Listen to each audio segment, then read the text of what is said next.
Hi friends, मुठ्ठल Joshi या व्हिडिओमध्ये आपण नवी मुंबई महानगरपालिकेची जाहिरात प्रसिद्ध झालेली आहे। तर त्यामध्ये एकूण 30 प्रकारची पदं आहेत आणि एकूण जागा आहेत 620। तर त्या 620 जागा आहेत आणि 30 पदं आहेत।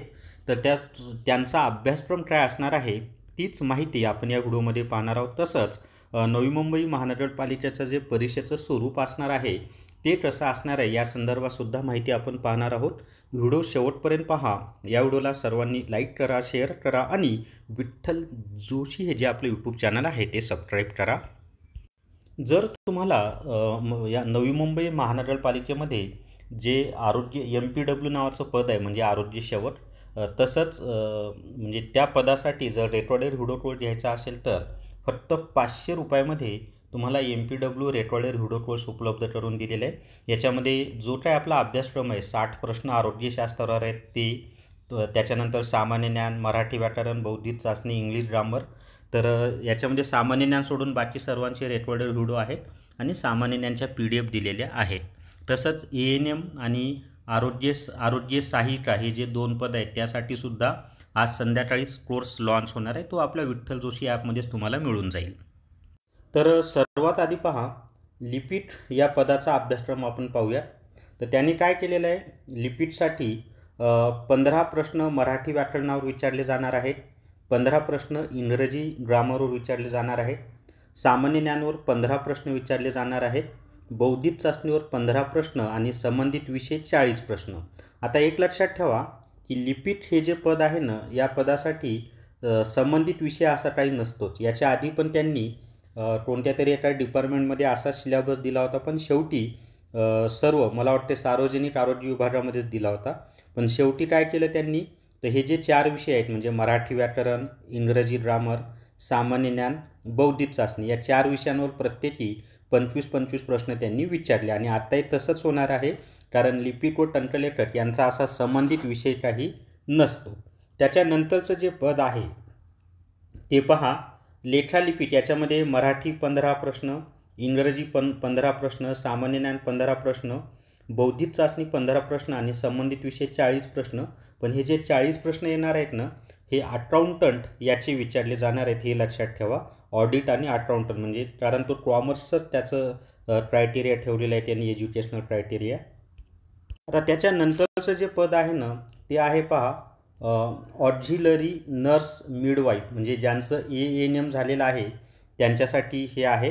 तर त्यामध्ये मराठी व्याकरणावर 10 प्रश्न येणार आहेत, इंग्रजी व्याकरणावर 10 प्रश्न, सामान्य ज्ञानावर 10 प्रश्न, बौद्धिक चाचणीवर 10 प्रश्न आणि संबंधित विषय 60 प्रश्न।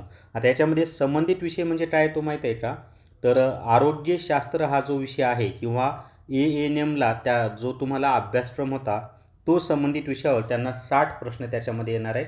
आणि 60ला 60 प्रश्न मग याच्यामध्ये रोगांचे प्रकार, लसीकरण, त्याच्यानंतर हे जे ANMचं जे ट्रामा असतात त्याच्याशी संबंधित, आणि त्याच्यानंतर सर्व म्हणजे आपलं ॲनाटॉमी वगैरे जे असतं शरीराचं, त्याच्यामध्ये अवयव संस्था असतील वगैरे सर्व, तर ते सर्व याच्यामध्ये विचारलं जाणार आहेत। आणि याचा रेकॉर्डेड व्हिडिओ कोर्स आपल्या विठ्ठल जोशी ॲपवर तुम्हाला उपलब्ध होऊन जाईल आज संध्याकाळीच। तर त्याच्यानंतरचं जे आहे तो आहे बहुउद्देशीय आरोग्य कर्मचारी। त्याच्यामध्ये 12वी सायन्सचीच फक्त त्यांनी 8 ठेवली। ज्यांचं 12वी सायन्स झालं आहे ते अर्ज करू शकतात, सॅनिटरी इन्स्पेक्टरचा कोर्स नसला तरी चालेल। त्याच्यामध्ये मराठी व्याकरणाचे 10 प्रश्न आहेत, इंग्रजीवर 10 प्रश्न आहेत, सामान्य ज्ञानचे 10 प्रश्न आहेत, बौद्धिक चाचणीचे 10 प्रश्न आहेत आणि संबंधित विषय 60 प्रश्न। आता याच्यामध्ये संबंधित विषयामध्ये काय काय दिले त्यांनी माहीत आहे का, म्हणजे काय काय विचारलं जातं ते मी तुम्हाला डिटेल्समध्ये सांगतो।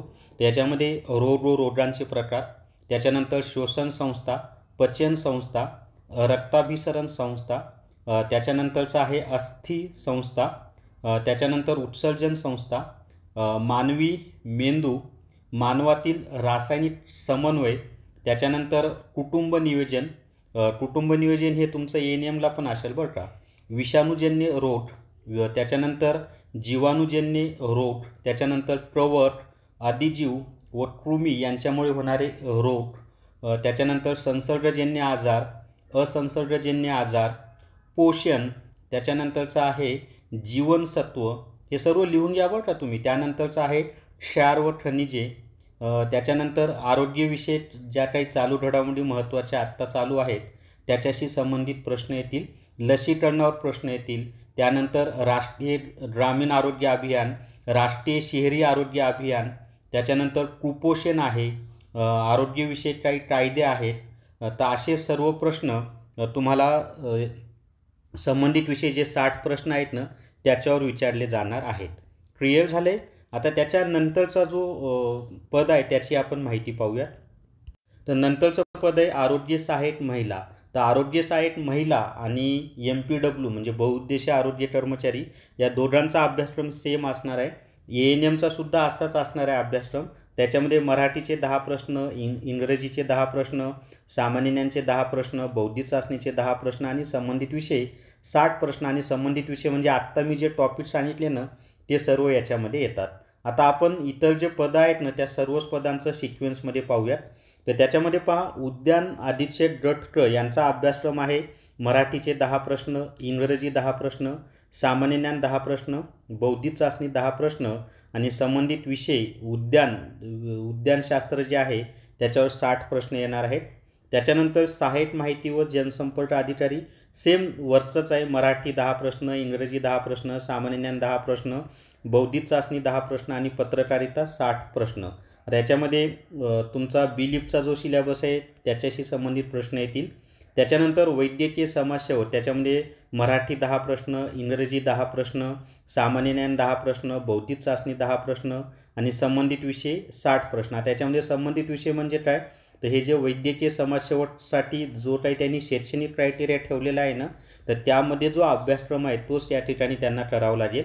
त्याच्यानंतरचं पद आहे डेंटल हायजिनिस्ट. त्याच्यासाठी सुद्धा मराठीचे 10 प्रश्न, इंग्रजी 10 प्रश्न, सामान्य ज्ञान 10 प्रश्न, बौद्धिक चाचणी 10 प्रश्न आणि संबंधित विषय 60 प्रश्न. त्याच्या पुढे पहा आता स्टाफ नर्स किंवा मिडवाईफ GNM याच्यामध्ये सुद्धा मराठीचे 10 प्रश्न असतील, इंग्रजीचे 10 प्रश्न, सामान्य ज्ञानचे 10 प्रश्न, बौद्धिक चाचणीचे 10 प्रश्न आणि संबंधित विषय 60 प्रश्न. त्याच्यानंतरचं आहे डायलिसिस तंत्रज्ञ गट क. मराठीचे 10 प्रश्न, इंग्रजी 10 प्रश्न, सामान्य ज्ञान 10 प्रश्न, बौद्धिक चाचणी 10 प्रश्न आणि संबंधित विषय 60. आता सर्व पदांना असंच आहे बरं का, फक्त ज्या पदांचं वेगळं आहे ना तेच मी तुम्हाला सांगतो. शेवटचे जे गट डची पदं आहेत ना त्यांचंच त्यांनी वेगळं क्रायटेरिया ठेवलं आहे, नाही तर बाकी सर्व पदांना सेम असंच ठेवलेलं आहे त्यांनी. आता वेगळं काय ठेवलं या ठिकाणी पहा, तर नाही सर्वांना त्यांनी सेम क्रायटेरिया ठेवलेला आहे सर्व पदांना. आता याच्यामध्ये परीक्षेचं स्वरूप काय माहीत आहे का, तर ही परीक्षा 200 गुणांची असणार आहे, पण प्रश्न मात्र 100च येणार आहेत. आणि परीक्षेचं माध्यम जे आहे, जे गटचं माध्यम आहे ते मराठी माध्यम आहे. जसं आणि इतर जे पदं आहेत बहुतांश पदं त्यांचं माध्यम म्हणजे 23 जे पदं आहेत वरची त्यांचं माध्यम मराठी आणि इंग्रजी आहे. पण बाकी ध्वनी चालकपासून खालचे 30पर्यंतची जी पदं आहेत त्यांचं माध्यम फक्त मराठी आहे. 100 प्रश्न येणार आहेत. एका प्रश्नाला 2 गुण असणार आहेत आणि परीक्षेचा कालावधी 2 तास आहे आणि वस्तुनिष्ठ बहुपर्यायी प्रश्न असतील. आता याच्यामध्ये तुम्हाला आधीच स्पष्ट सांगतो, हा जरी सिलेबस असेल तरीही TCSनं आता काय केलेलं आहे, 100 प्रश्नांची विभागणी 25-25 प्रश्नाचे असे 4 भागांमध्ये केलेली आहे आणि एक भाग 30 मिनिटांमध्ये आपल्याला सोडवायचा आहे. 30 मिनिटांमध्ये 25 प्रश्न सोडवायचे. ते 30 मिनिटं झाले की ते 25 प्रश्न लॉट होणार, परत तुम्ही रिटर्न जाऊ शकणार नाही. पुढील पार्ट जो आहे 25 प्रश्नांचा तो 30 मिनिटांमध्ये सोडवायचा आहे. तो झाला की मग तिसरा भाग सुरू होईल, नंतर चौथा. अशा पद्धतीनं आता परीक्षेचं स्वरूप असेल, पण सिलेबस हाच असेल. सिलेबसमध्ये काही बदल होणार नाही. तर अशा पद्धतीनं तुम्ही अभ्यास करा. आणि आपल्याकडे नवी मुंबई जे लिपिक पदासाठी आहे त्यासाठी नवी मुंबई महानगरपालिका रेकॉर्डेड व्हिडिओ कोर्ससुद्धा लॉन्च होणार आहे. आज संध्याकाळी किंवा उद्याच्याला तो लॉन्च होऊन जाईल. तर अशा पद्धतीनं हा सिलेबस आहे आणि उद्यापासून मात्र अभ्यासाचे जे व्हिडिओ आहेत ते आपले रोजच्या रोज येतील.